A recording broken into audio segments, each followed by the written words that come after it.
One major lesson I learned from the book of Job is that you should not base your understanding of God, His ways and His strategies on human experience alone. No, you should not.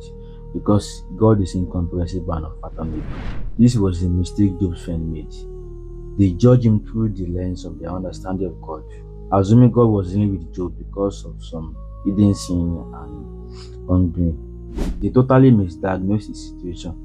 They believed they were defending God, but that was futile because God is fully capable of defending himself.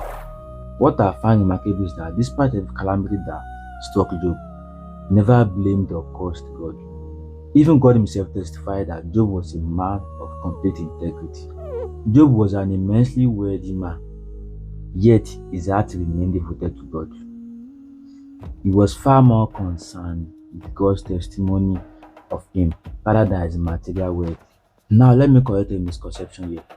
The notion that Satan has unlimited access to the lives of God's children is false and misleading. Job's suffering was not random and certainly was not proof of sin. It happened within the boundary God himself set. That distinction matters because it means what happened to Job was not a case of the devil running loose. It was a permitted test under divine limits. So don't be quick to assume God has turned against you when you are walking through a difficult season.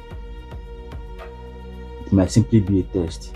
Misfortune does not mean God has abandoned his own. A believer's tragedy may not be fully understood, yet we will come to recognize that God remains sovereign, that He still loves him and cares for him.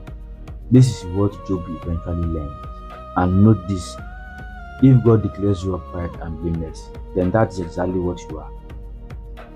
Whatever anyone else says to the contrary is irrelevant because God's verdict supersedes the opinions of men.